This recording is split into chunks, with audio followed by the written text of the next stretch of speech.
혹시 이런 생각 해보신 적 있으신가요? 정직하게 살면 손해본다는 느낌. 거짓말하고 남을 이용하는 사람들이 오히려 더 잘 나가는 것 같은 이 불공평한 세상. 과연 선량함은 약점일까요? 아니면 우리가 모르는 다른 진실이 숨어 있는 걸까요? 오늘은 이 불편한 질문에 대한 답을 함께 찾아보려 합니다. 2024년 한 해 동안 우리는 수많은 충격적인 소식들을 접했습니다. 수백억 대 횡령 사건을 저지른 기업 임원이 가벼운 처벌을 받고 유유히 골프장을 누비는 장면, 대규모 사기를 친 사람이 해외에서 럭셔리한 삶을 즐기는 모습, 동료를 밟고 일어선 상사가 화려하게 승진하는 풍경.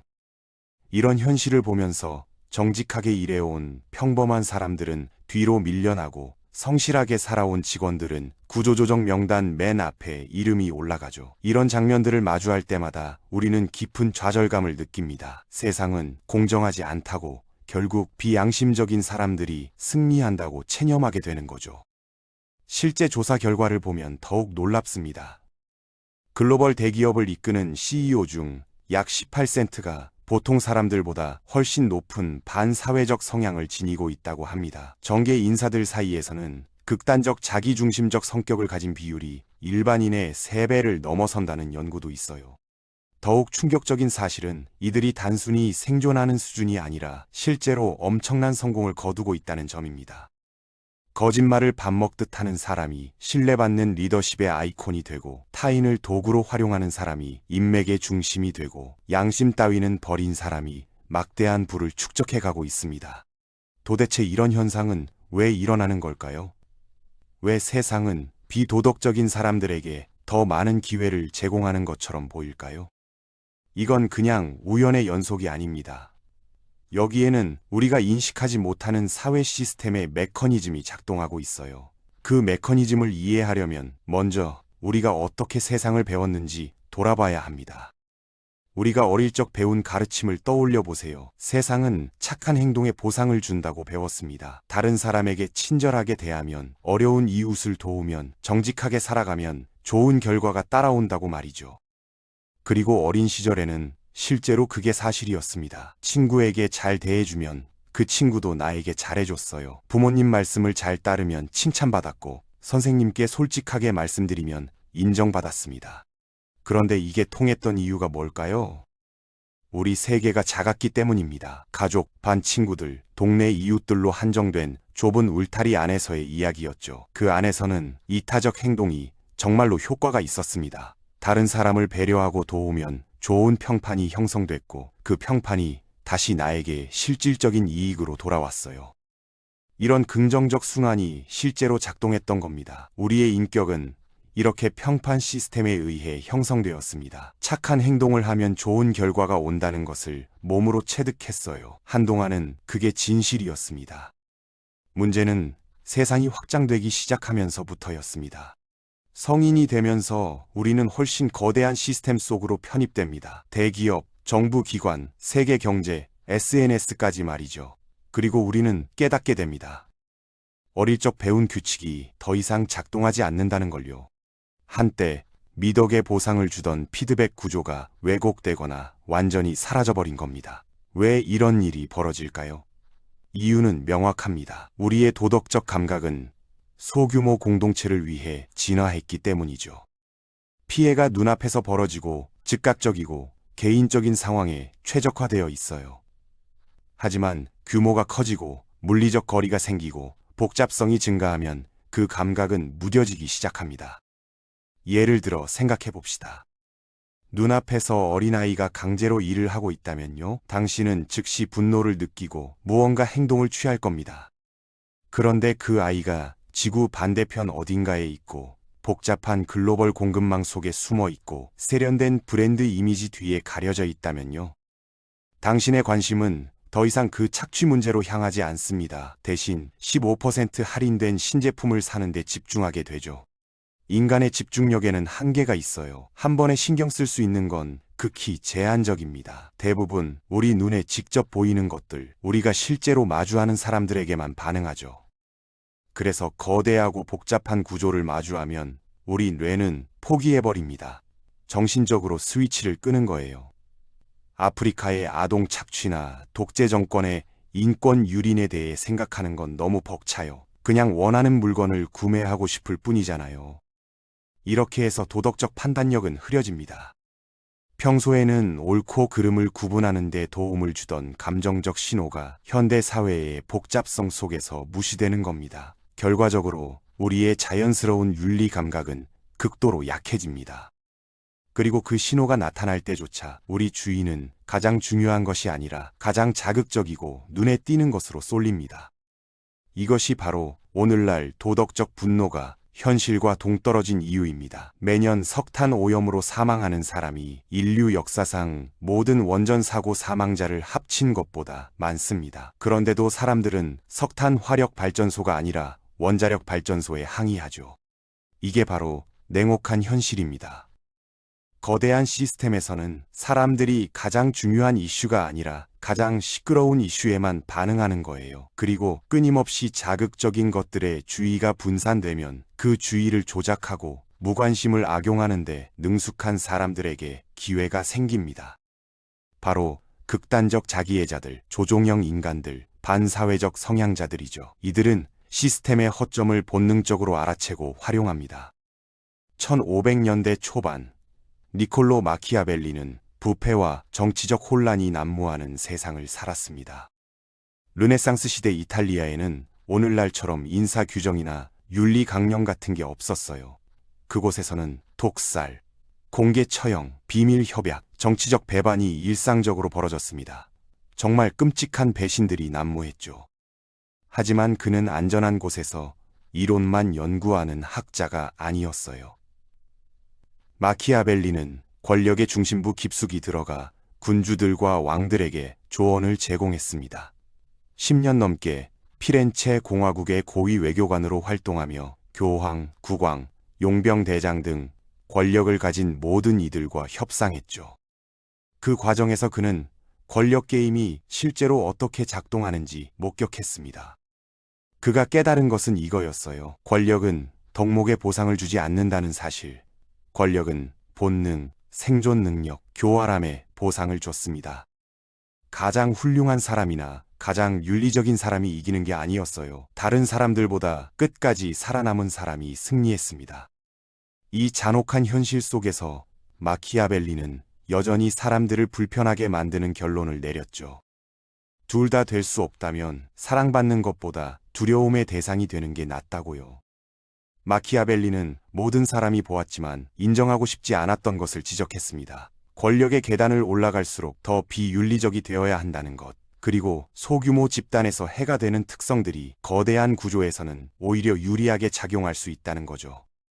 물론 아무도 이 말을 듣고 싶어 하지 않았습니다. 그래서 그들은 마키아벨리를 체포하고 고문했죠. 농담입니다. 그는 실제로는 병으로 사망했어요.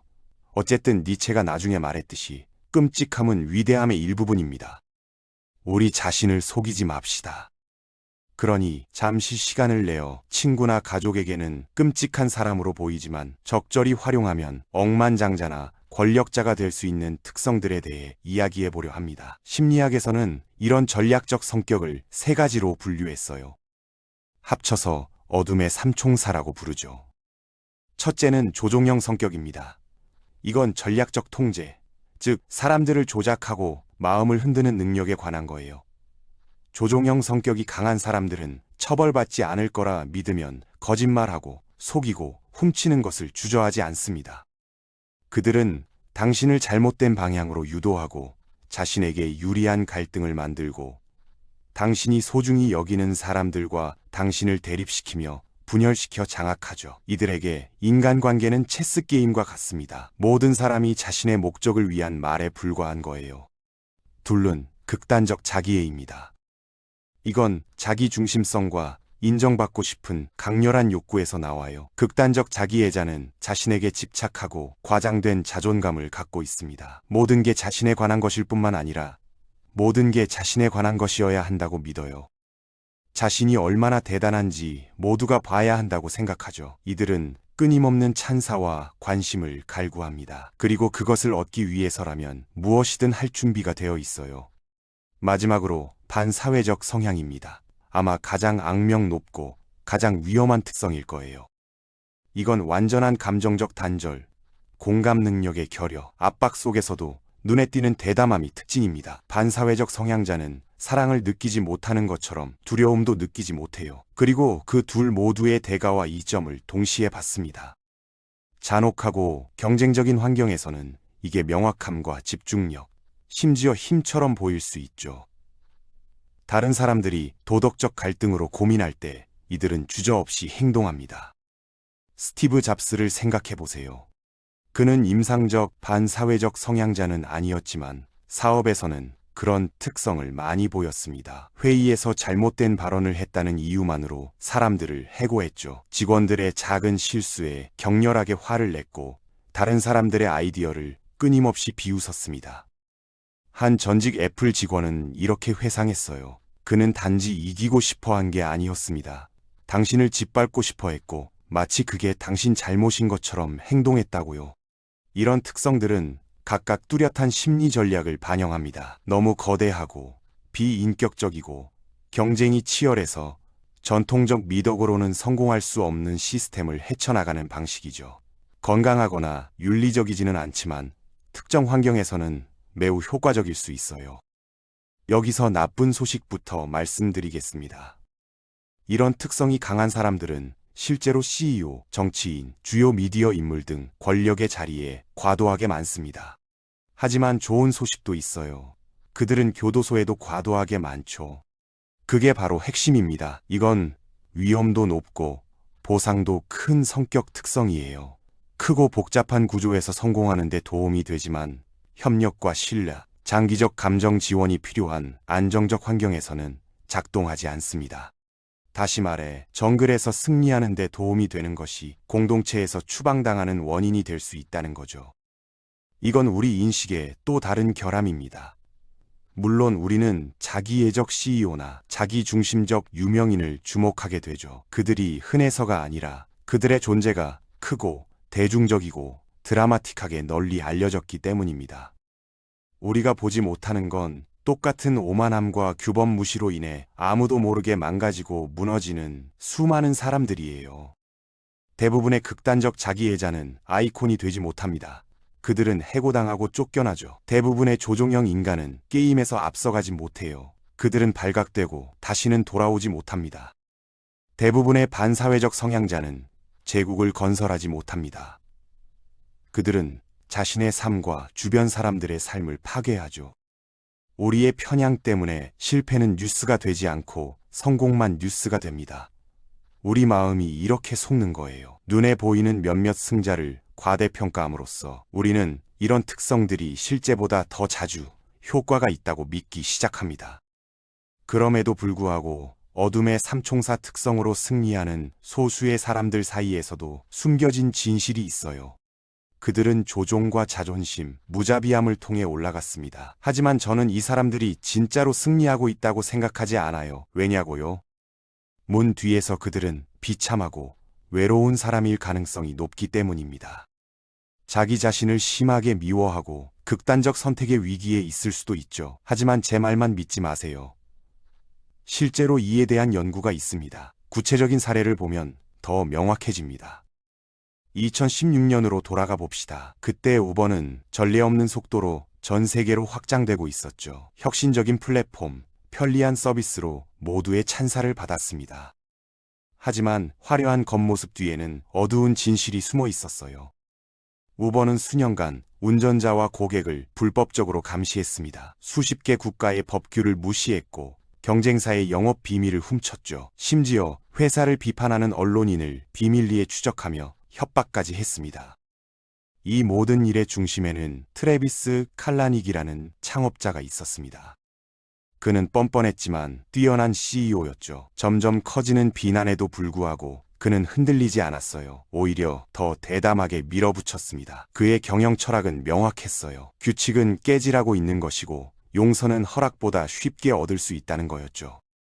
하지만 2017년 드디어 균열이 드러나기 시작합니다. 구글이 우버를 상대로 영업 비밀 절취 혐의로 소송을 제기했어요. 대략 14,000개가 넘는 기밀 파일을 훔쳤다는 증거가 나왔습니다. 뉴욕 타임스는 우버가 자사 기술에 대해 의도적으로 규제 당국을 속였다고 폭로했죠. 여성 직원들이 성희롱 소송을 제기하기 시작했고 칼라닉이 우버 운전사를 질책하는 영상이 유출되었습니다. 그 영상에서 그는 운전사의 정당한 불만에 대고 소리를 지르며 비난했어요.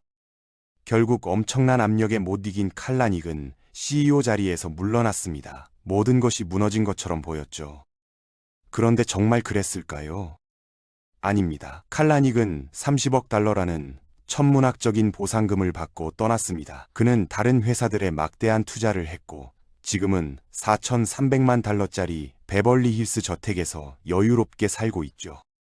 모든 것을 잃은 게 아니었어요. 오히려 엄청난 부를 거머쥐고 유유히 떠났습니다. 이게 바로 현실입니다. 최악의 행동을 한 사람이 최악의 결과를 맞이하지 않는 세상이죠. 주변을 둘러보면 이런 사례가 끝없이 보입니다. 거짓말쟁이들이 살아남는 게 아니라 번창하고 있어요. 그들은 잡지 표지를 장식하고 수십억 달러 기업을 운영하고 수백만 팔로워를 거느립니다. 반면 정직하고 친절하고 성실한 사람들은 지쳐 쓰러지고 무너지고 아무도 기억하지 않게 되죠. 이게 이상하게 느껴진다면 맞습니다. 이상한 게 맞아요. 또 다른 사례를 봅시다. 엘리자베스 홈즈를 생각해 보세요. 그녀는 너무나 완벽한 케이스였어요. 스탠포드의 천재로 불리던 그녀가 혁신적인 바이오 기술 회사를 시작하기 위해 자퇴했습니다. 경영학 교수를 설득해 첫 투자자로 만들었죠. 마침내 그들이 기다리던 실리콘밸리의 여성 창업자였습니다. 스타트업 CEO와 억만장자의 이미지를 새롭게 정의할 수 있는 뛰어나고 자신감 넘치며 비전 있는 여성이었죠. 그녀의 회사 테라노스는 혁명적인 것을 약속했습니다. 단 한 방울의 혈액만으로 수백 가지 질병을 진단할 수 있다고 했어요. 병원에 가지 않아도 복잡한 검사를 받지 않아도 손가락 끝에서 나온 작은 혈액 샘플만으로 모든 것을 알 수 있다는 거였죠. 이건 의료 산업을 완전히 뒤바꿀 수 있는 기술이었습니다. 그녀의 제품은 너무 좋아서 사기처럼 보였습니다. 실제로 과학적으로 불가능한 것을 약속했으니까요. 하지만 홈즈는 신경 쓰지 않았어요. 투자 회의에서 테스트 결과를 조작했습니다. 실험 데이터에 대해 거짓말했고 자신의 이야기를 모든 사람에게 강요했죠. 그리고 그녀는 놀라운 배우였습니다. 검은색 터틀넥을 입고 스티브 잡스를 흉내냈어요. 목소리를 낮춰서 권위 있게 들리도록 했습니다. 눈을 깜빡이지 않고 사람들을 똑바로 쳐다보며 거짓말을 했죠. 그리고 사람들은 믿었습니다. 투자자들이 줄을 섰습니다. 언론은 열광했고 전직 국무장관들이 이사회에 합류했어요. 헨리 키신저, 조지 슐츠 같은 거물들이 그녀를 지지했습니다. 테라노스의 가치는 90억 달러를 넘어섰고 홈즈는 세계에서 가장 젊은 여성 억만장자가 되었죠. 모든 게 완벽하게 굴러가는 것처럼 보였습니다. 하지만 결국에는 무너졌죠. 12년 만에 거짓말이 드러났습니다. 2015년 월스트리트 저널의 한 기자가 그녀의 회사를 파헤쳤고 너무 좋아서 사실이 아닌 기술이라는 진실이 드러났습니다. 테라노스의 기계는 작동하지 않았어요. 그들은 일반적인 상업용 기계를 사용해서 검사를 했고 결과를 조작했습니다. 환자들에게 잘못된 진단 결과를 제공했고 그로 인해 실제로 사람들이 피해를 입었죠. 2018년 홈즈는 사기 혐의로 기소되었습니다. 2022년 그녀는 유죄 판결을 받고 11년 3개월의 징역형을 선고받았어요. 칼라닉과 홈즈의 이야기는 같은 결론을 보여줍니다. 바로 어둡고 냉혹한 성향으로 얻은 성공은 결코 안정적이지 않다는 것. 겉으론 거대해 보이지만 속은 취약합니다. 사람들을 이용하고 거짓으로 쌓아올린 탑은 결국 무너질 수밖에 없습니다. 성격이 단단해지는 게 아니라 맹점이 생기기 때문입니다. 여기서 중요한 교훈이 있습니다. 어떤 대가를 치르더라도 성공을 향해 달릴 때 희생되는 건 단순히 명성과 관계만이 아닙니다. 가장 치명적인 건 죄책감입니다. 죄책감 없는 삶은 멋져 보일 수 있습니다. 하지만 실제로는 자기 파괴의 경고등을 꺼버린 것과 같습니다. 죄책감은 우리가 잘못된 길로 가고 있다는 것을 알려주는 내비게이션이에요.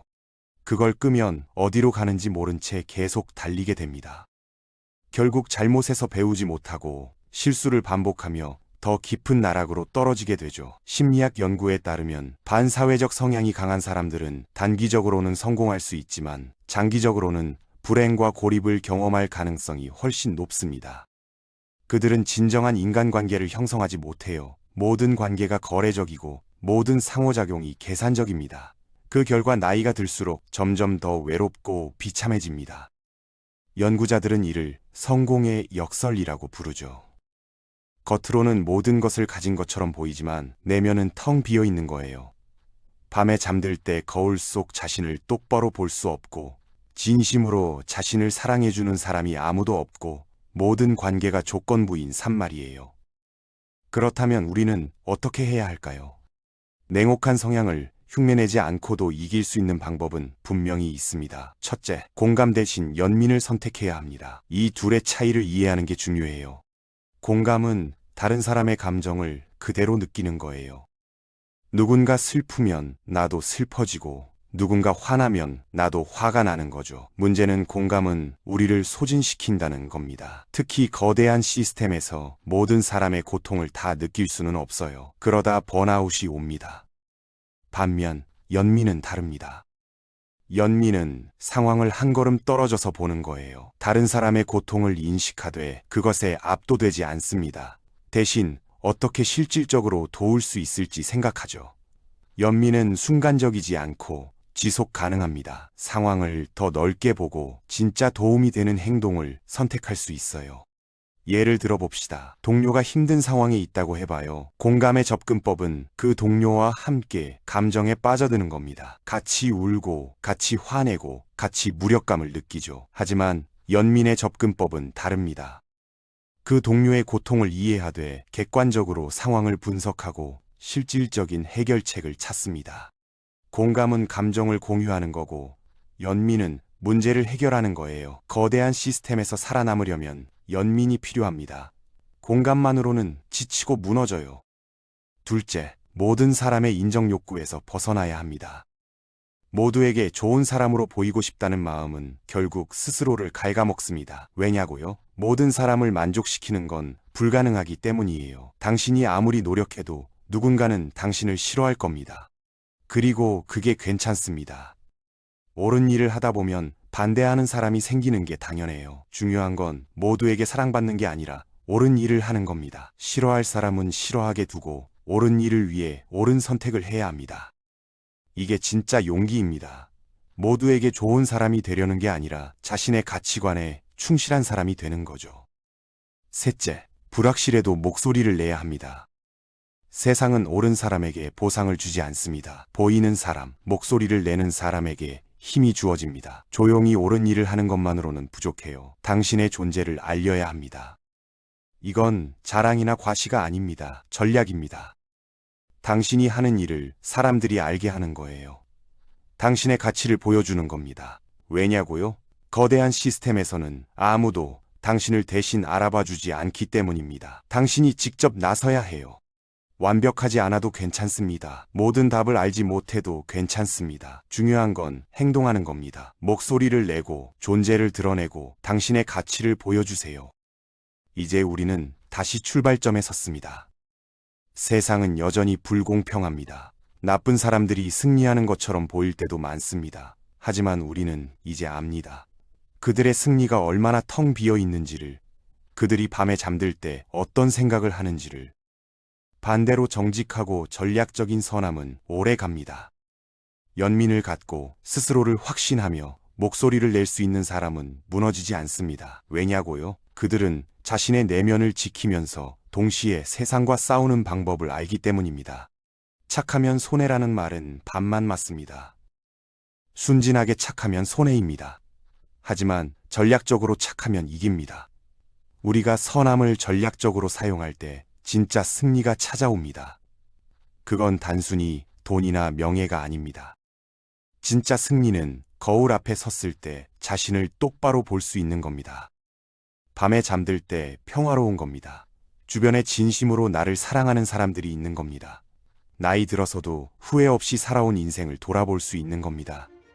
결국 중요한 건 누가 더 높이 올라갔느냐가 아닙니다. 거울 앞에서 자신을 똑바로 볼 수 있느냐입니다. 당신은 어떤 승리를 선택하시겠습니까? 겉으로만 빛나는 승리인가? 아니면 내면까지 온전한 승리인가? 선택은 언제나 당신의 몫입니다.